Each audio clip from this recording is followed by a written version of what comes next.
Halo guys, nama gue Henry Ali, biasa gue dipanggil Ali. Dalam 2 tahun terakhir ini, gue lagi ngembangin sebuah habit, yaitu menghemat uang dalam berpakaian. Jadi ada 2 alasan kenapa gue melakukan ini. Pertama, itu adalah pilihan gue.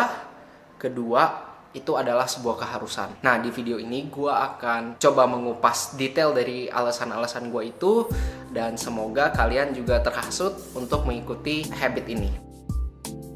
Pertama, pilihan gua. Indonesia itu punya 2 musim. Musim panas sama musim hujan.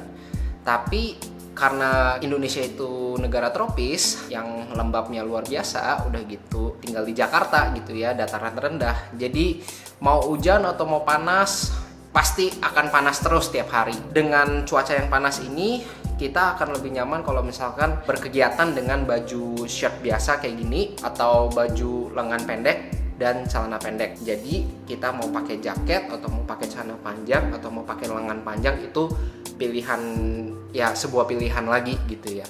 Tapi untuk gua lebih nyaman pakai baju lengan pendek dan celana pendek. Terus kalian pasti pernah lihat dong di Instagram atau di YouTube juga, kalian pasti pernah lihat orang yang mengaku dirinya tuh minimalis gitu ya.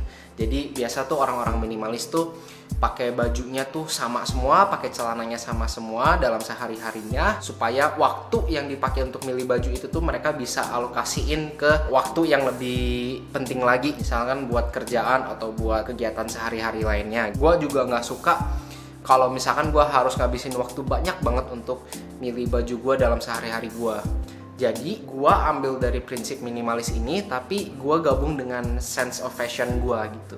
Jadi gini, menurut gue setiap orang itu tetap harus punya sense of fashion. Kalau misalkan sense of fashionnya itu terlalu lebih gitu ya, maksudnya kelebihan gitu ya, ujung-ujungnya orang itu pasti akan hedon gitu. Pasti mereka maunya pakai bajunya, pokoknya tiap hari itu akan selalu beda. Nah, gue dari konsep minimalis tadi, gue cuma naikin 1 level yang bikin gue tuh bisa lebih nyaman untuk sehari-harinya. Gue memang gak se-ekstrim orang minimalis itu gitu, tapi dengan gue tambah 1 level itu, gue pun tetap memilih sebenarnya. Tapi dalam keseharian gue, yang gue pilih cuman warna-warna dari baju yang gue pakai atau warna-warna yang celana gue pakai. Jadi mostly baju dan celana yang gue pakai itu nggak ada merek atau yang nggak kelihatan mereknya gitu ya. Semuanya polos. Dari baju dan celana yang gue pilih setiap harinya, yang berubah itu cuman warna-warnanya aja, nggak lebih dari itu. Gue pun menghindari baju-baju yang bermerek. Kenapa? Soalnya kadang yang bermerek itu tuh mereka ngejual brandnya itu tuh dengan harga yang nggak masuk akal gitu. Jadi gue pernah lihat di salah satu retail baju gitu ya, masa baju yang nggak berlengan gitu ya, atau baju ketekan dijualnya 200.000. Walaupun di tengahnya ada gambar, tapi nggak masuk akal banget gitu harganya. Padahal banyak baju yang berlengan tuh yang harganya di bawah itu. Gue pun beli baju tuh sangat jarang gitu ya. Bisa dihitung gue kalau misalkan beli baju baru atau celana baru itu tuh kurang lebih 3 bulan sekali. Dan itu pun gue butuh mikir panjang dulu untuk beli baju atau celana itu. Untuk soal brand pegangan gue itu yang paling lama adalah Uniqlo. Kenapa gue suka Uniqlo? Jadi Uniqlo itu tuh mereka tuh baju dan celananya tuh simple, tapi bahan-bahannya nyaman. Walaupun dihitungnya simple gitu ya, harganya memang agak mahal juga sih sebenarnya.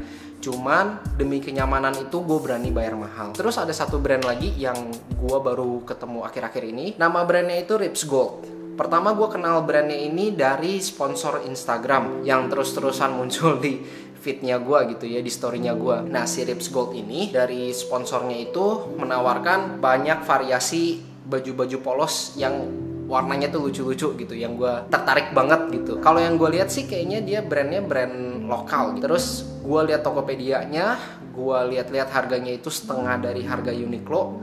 Terus akhirnya gue coba beli. Waktu gue terima baju sama celananya, gue lihat memang si bahannya itu tuh nggak sebagus Uniqlo, tapi menurut gue untuk sehari-hari masih oke gitu. Nah, jadi sekarang ini ada 2 brand yang gue pegang. Yang pertama itu Uniqlo, yang kedua itu Rips Gold. Oke, jadi kalau kalian lihat di sini, ini adalah baju-baju yang biasa gue pakai. Di sini ada baju pergi gue, ini ada 2. Jadi gue bisa kasih lihat ke kalian. Di sini baju-baju polos gua, baju-baju pergi polos gua yang nggak ada mereknya gitu atau nggak ada gambarnya, jadi bener-bener polos. Di sini kalian lihat cuma ada 3 baju pergi gua yang ada gambarnya atau ada tulisannya gitu. Nah ini juga gue belinya semua udah lama, maybe baju-baju ini udah ada 3 tahun 5 tahun umurnya, tapi masih enak dipakai dan gue masih suka pakainya. Di sini ada baju-baju tidur gue. Nah kalau kalian lihat baju-baju tidur gue lebih variatif karena ini sebenarnya kumpulan baju-baju pergi gue yang gue akhirnya ubah jadi baju tidur gitu atau baju rumah. Terus kalian juga lihat di sini, ini adalah celana pergi gua. Celana pergi gua ini kalau kalian lihat gua susunnya di atasnya ini bagian yang celana-celana pendek, celana 3/4 gitu ya. Terus yang bawahnya ini banyakkan celana panjang. Celana panjang sih gua jarang pakai gitu ya, kecuali kayak misalkan mengharuskan gua untuk pakai celana panjang, jadi ya gua akan ambil celana panjangnya gitu. Di bagian sini juga ada celana tidur gua. Ini celana tidur gue, hitungannya celana boxer gitu ya. Terus ini ada celana yang gue baru beli juga dari merek Crepes Gold yang gue suka banget. Jadi kurang lebih itu aja buat semua baju-baju yang ada di lemari gue ini. Terus kalau misalkan gue beli baju, biasa mindset gue itu baju itu akan gue pakai pergi gitu. Jadi gue anggapnya itu baju pergi. Kalau baju pergi itu udah lama gue pakai, udah rusak atau udah kusam, baju pergi itu otomatis jadi baju rumah. Nah baju rumah itu biasa gue lebih nyaman kalau misalkan yang ketekan. Jadi si bajunya itu gue gunting si bagian lengannya gitu ya, supaya jadi baju ketekan. Oke, jadi di sini ada satu baju. Ini sebenarnya baju pergi, cuman kalau misalnya kalian lihat baju perginya ini udah ada yang bolongnya. Nah, kelihatan kan bolongnya. Nah, jadi baju pergi ini tadinya gue pakai buat keseharian gue, cuman karena udah ada yang bolong jadinya jadi dipakai untuk baju rumah. Dan sekarang gue mau kasih lihat ke kalian gimana cara gue gunting supaya jadi baju ketekan. Gue pakai gunting biasa doang. Udah gitu. Ini kan kalian lihat ya, ini ada garisnya ini ya, garis lengannya gitu ya, garis jahitannya gitu ya. Nah biasa gue cuman tinggal gunting terus gue ikutin si garis jahitannya ini gitu. Yuk kita coba ya.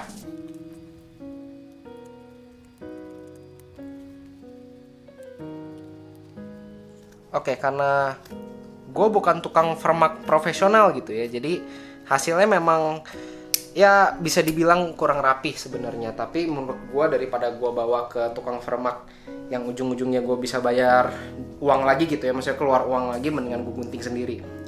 Ini udah gue gunting, terus bajunya jadi begini. Gue coba pakai dulu ya. Oke, ini bajunya udah gue gunting, udah gue pakai, udah nyaman lagi buat kegiatan gue di rumah.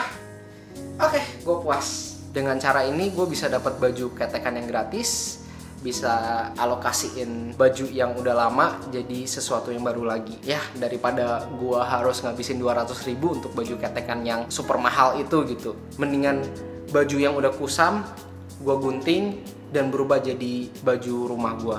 Terus baju rumah gue ini juga kadang berubah jadi baju olahraga gue juga. Jadi baju rumah gue itu tuh jadi baju yang multifungsi juga sebenarnya. Oke, alasan kedua, sebuah keharusan. Kita hidup di dalam era fast fashion. Jadi baju-baju dan celana-celana yang fashionable itu makin gampang dicari, makin murah juga harganya. Tapi dengan banyaknya baju dan celana yang beredar di kalangan umum, makin banyak limbah kain yang makin beredar juga di ekosistem bumi kita ini. Para retailer baju ini kayak contohnya Zara, H&M, Pull&Bear, dan lain-lainnya itu, mereka tuh bisa membuat model-model baru dalam hitungan hari, dan mereka juga produksinya bisa dalam kuantiti besar dan dengan cepat, dan mereka juga jualnya musiman gitu.